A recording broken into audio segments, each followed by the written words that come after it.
News with swearing. Daily beans, daily beans. Daily beans, daily beans. Hello and welcome to the Daily Beans for Monday, July 29th, 2019. Today we're going to discuss the House Judiciary Committee's lawsuit to get the underlying Mueller grand jury material, the SCOTUS rules on border wall money for Trump, and another tweet from the president. I'm your host, AG, and with me today are Jaleesa Johnson. Hello. And Jordan Coburn. Hello. All right, guys, we're in Chicago. So if it sounds different, that's what's happening. We're in our hotel room on the road. We had such a cool show this weekend. Our guest was awesome. Renato Mariotti. Yes, he was so fantastic. And I want to thank everyone in Chicago. They had the best questions and, when we did our Q&A panel at the end. And that show, will be, it should already be out on the Mueller, She Wrote main feed. So check that out. We had a really good time. You guys were so good. So I had so much fun. Yeah, that was awesome. I thought you were talking to me and Jaleesa. I was. Oh, yay. I don't know if you were just talking to Chicago in general. Oh, Chicago was great, but you guys were really good. It was so much fun. And we had really Sarah Hirschberger on our panel with us, so that was really great too. Yes, shout out to Sarah. Sarah does our social media and merchandising along with Sarah Lee Steiner. Fun fact, pulling behind the curtain for y'all. Sarah's. Well, anyway, just such a fabulous town. You guys were awesome, and you guys were awesome. Everyone was... I don't know. I love Chicago so much. Everyone here is so kind and nice, and it's such a cool big city. I'm in such a good mood. So there you go. Yeah. But we do have a considerable amount of news to get to. So let's hit the hot notes. Hot notes. All right, guys. So the Supreme Court has ruled to allow Trump to begin to use some of his contested federal funds from the Department of Defense for border wall construction. The order does not address the other monies that he was trying to get at, the $3.6 billion in military construction funds or the $600 million from the Treasury Forfeiture Fund. Treasury Forfeiture Fund, I'm assuming, is where we get all, if the federal government convicts criminals and they seize their, their assets under asset forfeiture. Their boats and stuff. Their yachts and their Trump Tower apartments, for example. It'd be great for a reality show to be centered around that, like Storage Wars, but like Yacht Wars. People bidding on a Trump Tower apartment. Yeah. $8. Yes. I wouldn't feel bad about watching a TV show about people whose assets were taken from them because of crimes. That would be fantastic. Get on that History Channel. So I think we have $600 million. I know 40 or 50 million of it is just from Mueller's investigation alone, but I don't know if this could be like the fiscal year last year and they haven't added that to it yet. I don't know how much. I don't have the accounting available for the Treasury Forfeiture Fund, but that he was going to try to, use that money to also build his wall. The majority of justices in this case just found that the Department of Justice had shown they would likely win because the challengers lacked a cause of action. So it didn't seem to me to be about the merits as much as the cause that they couldn't defend. Yeah. And this is so great, you guys. This story just popped up in my feed from BuzzFeed. The government has moved to show an excerpt from The Godfather Part 2 during Roger Stone's trial because of Roger Stone's reference to Frank Pentangeli, which the government alleges was his way of getting Credico to lie to Congress. So they're going to play that congressional testimony situation where they bring in Frank's brother. And that's just hilarious to me. Like that the government in an official court proceeding wants to play part of The Godfather 2, which is one of the greatest movies of all times. Can you see that? I haven't seen that work of The Godfather. It's a problem. I didn't watch him until I like way later in life. So Roger Stone was already referencing The Godfather specifically, and then that's why they're bringing it into the court. They're not just like out of the blue, like this seems like it will do a good job illustrating. No, they wanted to put in context, sort of Roger Stone's witness tampering behavior. Yes. With Credico. To get him to lie to Congress. So awesome. Also in the Stone case, the government has moved to block Stone from presenting evidence regarding Russia's role in the DNC hack, where Stone believes he should be allowed to present that evidence. The government says that he's not on trial for the Russia hack, He's on trial for obstructing a congressional investigation, lying to Congress, and witness tampering. Stone, however, says he has evidence that WikiLeaks did not get the hacked DNC and DCCC materials from Russia, and wants to present that in court by saying he couldn't have obstructed justice for a crime that didn't exist. But we've seen the videotapes of the Ecuadorian embassy. Do you remember that when that Mueller Magoon guy went in there? Mueller Magoon.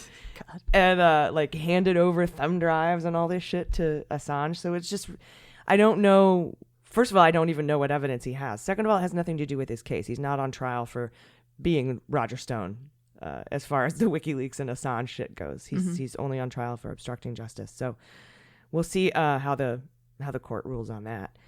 And then, Jaleesa, I wanted you to talk a little bit about, I wanted you to kick off the story. We want to have a discussion about this tweet that Trump put out over the weekend, and his ongoing sort of battle against what he can, like, just, I feel like it's his relating people of color to infestation and vermin and rodents. Do you know what I mean? Yeah, it's another racist tweet.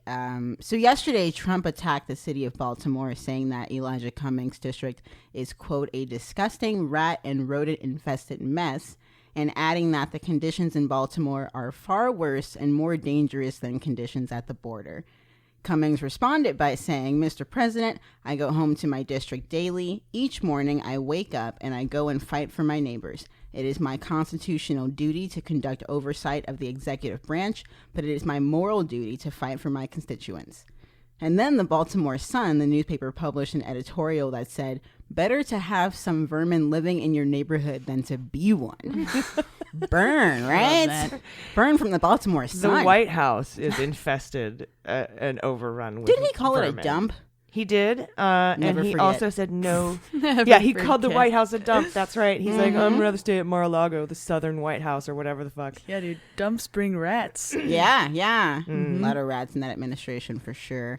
And He said rats and rodents. He in the did. tweet, I guess which they're different. seemed- Yeah, don't I really think because one know. is for people and one is for actual Well, rodents. maybe there's capybaras down there. You don't know. Yeah. Yeah, I just feel. Yeah, he was. Wait, what are those? Capybaras? Yeah, it's a large rodent. Oh, gross! That sounds No, they're terrifying. cute as fuck. Oh, okay. They're so cute. I was imagining like a Nutcracker dream sequence, kind of like I like that. 6 foot tall rat. Yeah, that's cute. That's really cute. No, the capybaras are adorable. Okay. They just happen to be the largest rodent. Okay, makes sense. Or 'cause one of bear.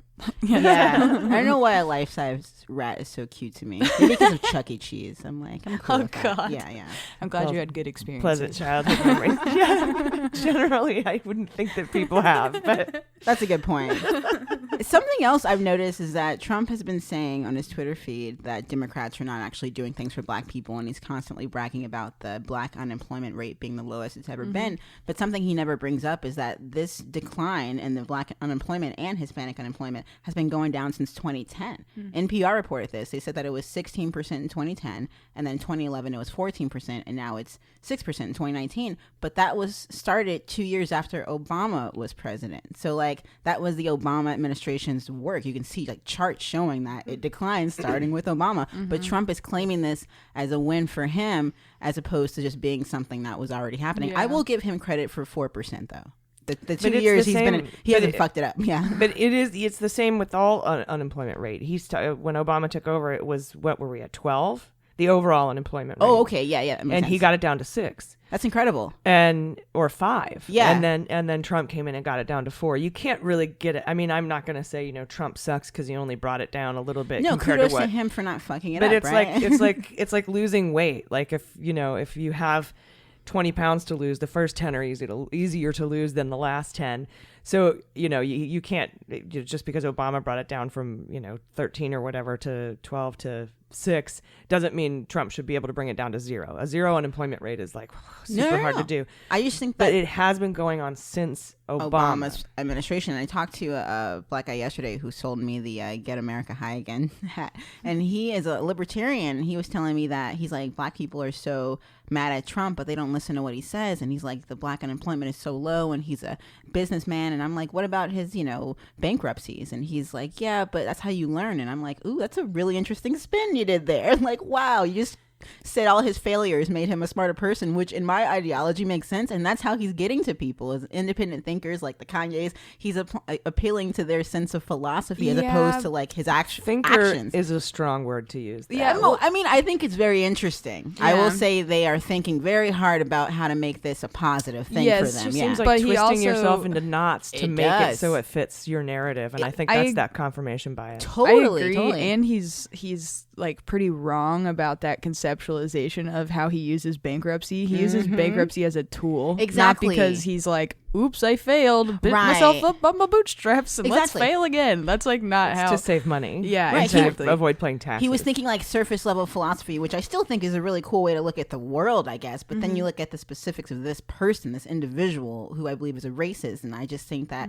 there's this disconnect where this person thought that the liberals or the Democrats weren't looking at the details. But I think he's not looking at the details. But maybe we both need to look closer at all kinds of things, because I never considered that as an appeal to the black people. I was like, why would any other black people support this man? But now I kind of see how he's getting to it. It's like black people want to believe that they're not chained to any kind of particular idea because of the history of slavery and what it means to them metaphorically. So independent thought is attractive to black people, and even if they're blinded by it, that whole idea is so attractive to them, of freedom, like a implied freedom, or the illusion of freedom. Yeah, but like negative 800% of black people voted for Trump. So, That's true, I but mean, the ones that you did, have I those, think you have these one standout they folks, count. They matter. Trump uses them to recruit others, and this guy was someone I didn't even think would be a Trump supporter. It just he Right, had he's like at a weed shop. he had a right? weed hat, but it turns out that he leaned to some Trumpian thought, and I thought that was really interesting.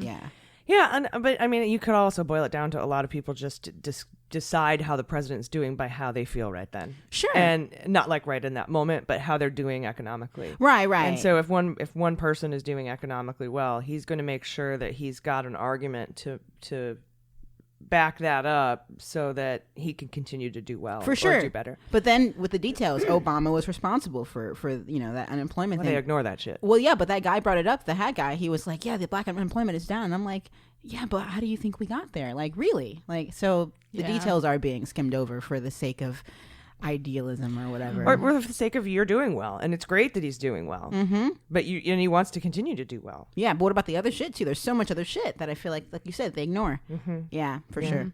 Did you guys see Victor Blackwell's No. reaction to this? No. Oh, it was a CNN anchor. He was really focused. He was really emotional about it, and he was pretty much focused on he was reading the tweet, and then he had to pause because he was choking up about when Trump said no human being would live there, and that really upset the community and a lot of folks, Because they're clearly living there. yeah, Right. they are living there, and he went on to talk about his family, and there are people who are there who take care of their children and go to church, and children who pledge allegiance to the flag just the same as people in districts who support you, Mr. President. And it was a really moving. If you get a chance to watch that, just Google Victor Blackwell. Yeah, I did see some video, unfortunately, of black people that Trump was retweeting saying that, Cummings has done nothing for us, and they were showing the footage. Yeah, I think every city or most major cities has their, less, I guess, they're not very wealthy areas. I almost want to get around saying ghetto, but essentially that's what I'm getting at. And especially with heavily African American populated places, you're gonna find footage. Even in San Diego, you can find trashy places, but Trump is looking for this as a way to somehow make it seem like, oh, don't worry about what I'm doing with the migrants, worry about your people. It's still very us versus them, instead of all Americans should be It's othering. helped. And asylum is these things are just values that used to matter, but Trump is finding a way to get us to talk about what about your people and all this. It's weird. It's uncomfortable. It's yes, but definitely if you get a chance, Google that Victor Blackwell response. I think it was one of the better responses to this tweet. It sucks. I know, I understand what he was trying to say, but it's interesting how it does. I'll take the "it sucks" part back. Although now you know how I feel about it. But to appeal to things like church and nationalism, it almost seems kind of like Stockholm syndrome-y, that not that you're doing those things, but that that would be a reason for why you are supportive. It's like trying to say we're very patriotic, we support the president or something, when it's like it's not even about that. Patriotism is not the issue. And I see going where to you're coming church is from, not the but issue. I think he's actually a religious dude that has kids in school, and I think he's actually coming from a genuine point on that. He's not trying to use the religion and the Pledge of Allegiance. You meant no, Trump I don't think he to- is either. I'm thinking Right? it's like an internalized thing. Oh, No, you're the thinking guy Victor? the guy that's Interesting. saying like, I don't know. It just seems to me it's a very cut and dry issue that's like, this is my city and this is where I live, and you're also the most powerful person in the country, so fuck you. You know, that seems to be Yeah. like the only thing that's necessary It's to as say. simple as that, yeah. But it's kind of like it's almost like the McCain thing when someone said, you know, Obama was a Muslim, and he's like, he's a good man, or that. as if Muslims can't be good men. Kind of. It's just like an Yeah. off the mark counter argument, I feel, that doesn't Unintentionally, honor like how they deserve to be respected.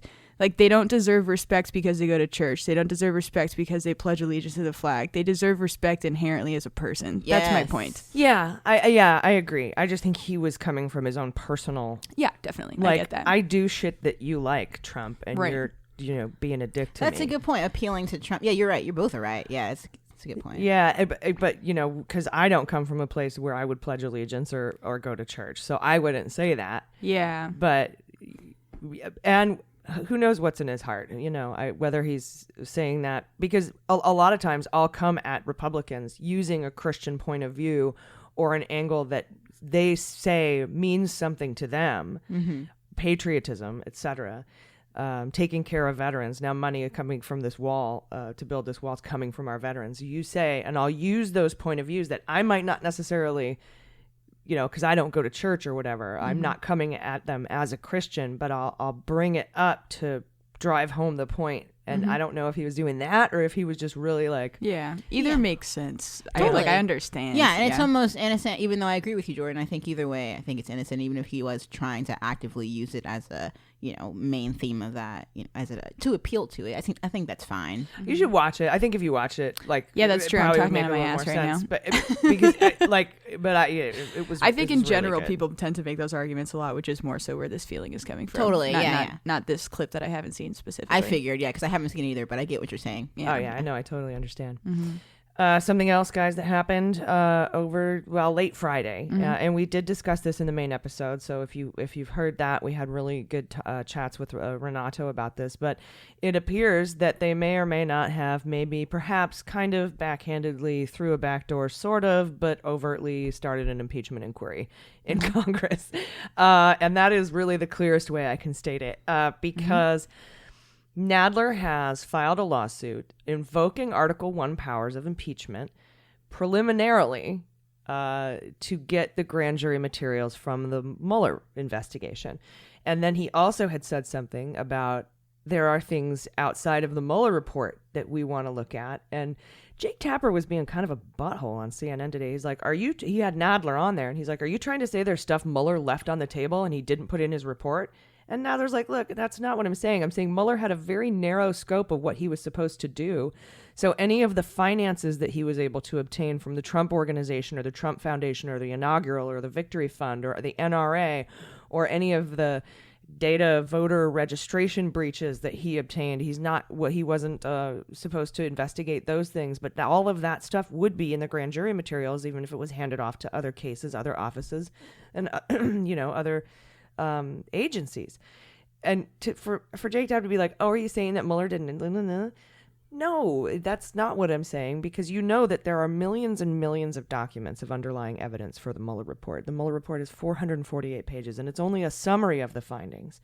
So there's going to be more material in the grand jury materials alone than there would be in just the Mueller report by its nature. So just to ask those kind of questions, I thought was a dick move. But he did say that they were looking at impeachment when asked about it. The vice chair wrote an op-ed for the Atlantic that said, here's why we're moving forward with impeachment. So some people are calling it impeachment. It is definitely, basically, the way that they word it is they're investigating whether or not to impeach the president. So it sounds like impeachment inquiry to me, but they don't want to invoke the word impeachment. And I think the main reason, at least that Renata was getting at, is that we've got a lot of Democrats in the House of Representatives that were elected but for a giant blue wave, meaning they are in purple districts, red districts, districts that voted for Trump overwhelmingly in 2016. Not some overwhelmingly, some at least decidedly. And they don't want to vote for impeachment. So this brilliant tactic that Nadler and Pelosi and everybody, who I assume they're all on board with this. I don't think Nadler would have gone forward with this if he didn't have the full caucus or at least Pelosi on board, was to say, we're opening impeachment, but we're not opening impeachment. We're not calling it impeachment, but we're looking into whether or not it's impeachment. And that way the Democrats who don't want to vote for it can go back to their constituents who might not want impeachment and say, I'm not voting for impeachment at this time. Mm-hmm. And then the ones who want it, can say that, and we can support that so that we can hold the House of Representatives in 2020. So that's a political consideration that is an aside from not wanting to impeach just because you think we might lose the larger election. So I think it's important to be able to unite the Democrats on that specific point. They all agree we should investigate as to whether or not we should file articles of impeachment. So we all sort of agree on one thing, and you get to invoke the I word in the lawsuit to have your Article 1 powers be heard. So I think it's a great strategy. Maybe, yes, I think it could have been done earlier, but at least it's going forward now. Yeah, they're going as fast as I think they can in their position. But I can't wait until we're at a point like when I is like the word of the day on Sesame Street. Like it's that mainstream. Like it's coming, you know? Yes. I was just thinking about writing an F is for fascism sketch. That's good. Which is probably already what? An F is for fascism sketch. Oh, that would be good. Because Sesame Street teaches kids about some like they did an eyes for incarceration thing once, and so they had like a conversation about that. And M is for monopoly, O is for oligarchy. yeah, exactly. So I was just thinking about all the awful things we need to teach our children. Absolutely. Start a series. Do all the letters if you can. Yeah. But definitely I for impeachment. Why not? Yeah. Why not? In general, someone should know what that is. Unrelated to our president needing to get the fuck out of office. I think they taught us that in Schoolhouse Rock when we were younger. I mean, I've known about impeachment since I was a kid, and not because Bill Clinton was impeached. Yeah, but I really didn't know growing up. I still watched Schoolhouse Rock, but I must have missed that one. But in the South, yeah, they weren't really teaching it in school. Even the incarceration thing is, really... It might have been the timing, because I was born right after Nixon, and my K through 12 experience was end-capped with Nixon and Clinton. So yeah, it could have been like between the quality of school too, though.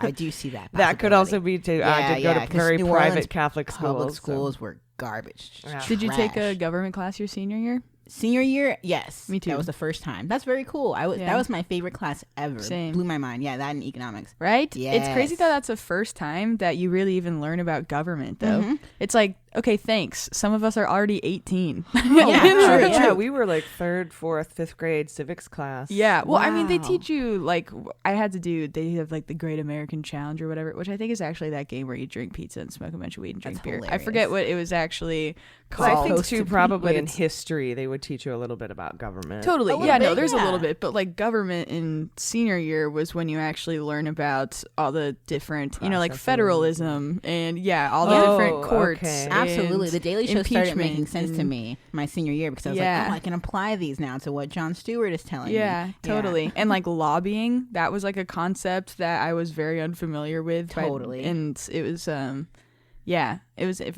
Yeah, all of that was just changed my whole course of interest. Really interesting. Yeah. Our teacher had us read Hardball with Chris Matthews, which is like a really, really good book Yeah. just to understand the process of like what a whip does Yeah. and just like what it's like trying to get a bill through. And Absolutely. I read America, the Daily Show book. Yeah. And yeah, that really introduced me to the Supreme Court and like all those like Fun, right? But in a fun way. Absolutely. Yeah. We should make a fun book like that. yeah, F is for fascism. yes, Dude, yes. We'll Bring just it do back. the alphabet. Yay. By Muller, She Wrote. And the Daily Beans. Guys, do you guys have any final thoughts? Oh, Navalny. Navalny. Oh, this is Yes. terrifying. What's going on? Yeah, so Navalny, Putin's #1 opposition leader, basically right now. He's the guy who released the Nastya Rybka tape from the Oleg the boat hoe tape. Yes. Oleg Deripaska's boat yacht, where the prime minister was getting Manafort's information, who Kalimnik gave to Deripaska. Yes. All the polling data and campaign updates. Yes. So he is a huge enemy of Trump, also Trump, but Putin. And Same. Yes. And so as you've probably seen on the news, there's been a lot of protests going on in Russia, anti-Putin protests. And Navalny was in jail, and this morning apparently came down with an acute allergic reaction that warranted them taking him to the hospital. So he has swelling in the face and throat, I think. Yeah, and, that's what I heard. Yeah, and then his press rep. Isn't that exactly what happened with like Litvinenko and some of these Right? other guys that were poisoned and or otherwise died while in prison? Yeah. So there's also comments that his press rep is saying where it's like he's never had an allergic reaction in his life.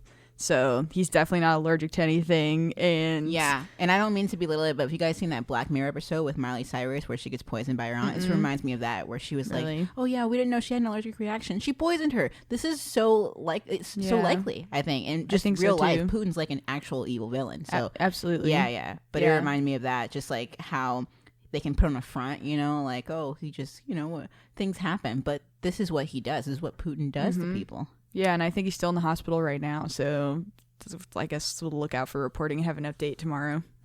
That's terrible. Yeah. As this last season of Black Mirror, I thought was Insane. Yeah, it's getting too real, right? Like thumbs it's down just- for me. I thought it was. Oh, really? you didn't like it? No. I enjoyed it, but only the first and third episode. The second one was like hard to follow. Yeah. But yeah, they were just, probably not for everyone, but I thought they pushed the envelope in a way that when it started out, it was so good. sure, I think the early episodes are the better Now ones. we've got like a singer in a coma using brainwaves to make trash music, or two dudes fucking themselves on virtual I like reality. that one. I do like your synopsis I of like the that episode. So definitely really entertaining. But you know what? It's also the tastes of the world are changing. You can't. Not everything can be like spooky and political the way I like it. Sometimes True. you have to bring in these other elements that other people are into that aren't necessarily my jam. But it was a short season. Maybe they should hire Fine. you. I mean, if you can make stuff for other people besides me. What's your favorite episode? Mine is San Junipero. Mine's the pig fucker. Oh, first one, right? Yeah, either that or the bear one. What's the woman who escapes and has to go relive the same prison escape thing? White Bear. White Bear. Oh, Yes, that yes. was good. What about I you, got Jordan? goosebumps You have a thinking about favorite? I've only seen a few episodes. I remember really liking. I hated the first episode just because it was like too I hated good. it too, but I loved it. It was Yeah. so disturbing and awful, and I wish that happened to Trump 100%. That's what everyone was thinking I'm like, when this that should came happen out. to the right people. Yeah. Yeah. But I think there was an episode where there was like some chick she killed somebody, and like they could read her mind and like see what she was thinking. And is this Black Mirror? Do you know This what I'm talking sounds about? like Black Mirror. Yeah, so she killed someone and she was being interviewed about the killing as a witness, and then they found out she did it because of her memory. Yes, she had, like, memories. flashbacks. Yes. Yeah, it was crazy. That Yeah, was a because plot just twist. that whole concept in that world that everyone's memories are recorded and can be accessed Yeah. freaks me out. Right. Yeah. So I don't really like that I don't- concept. Yeah. Right, and I want to say I do feel bad for the pig and pig fucker. I wouldn't want that to happen to any pig. Oh yeah. But like Yeah, maybe the a pigs are fake- going to be emailing us. Yeah, Teresa. the pigs are already on it. But yeah, poor pig. If there is a gif of a pig typing furiously at the keyboard, I'm gonna have to see that. Yeah. They got to make it now. Yeah. All right, guys. Well, thank you so much, and we will see you tomorrow morning. Check out the Mueller, She Wrote main episode. Dropped last night. And please take care of yourselves. Take care of each other. I've been AG. I've been Jaleesa Johnson. I've been Jordan Coburn. And them's the beans. The Daily Beans is produced by AG, featuring Jaleesa Johnson and Jordan Coburn, and engineered and edited by Mackenzie Mazzell and Starburns Industries. Our marketing manager is Sarah Lee Steiner, and our merchandising manager is Sarah Hirschberger Valencia. Fact-checking and research by AG, Jaleesa Johnson, and Jordan Coburn, with executive assistance by Amanda Reeder. Our music is written and performed by They Might Be Giants. Our web design and branding are by Joelle Reeder with Moxie Design Studios, and our website is dailybeanspod.com.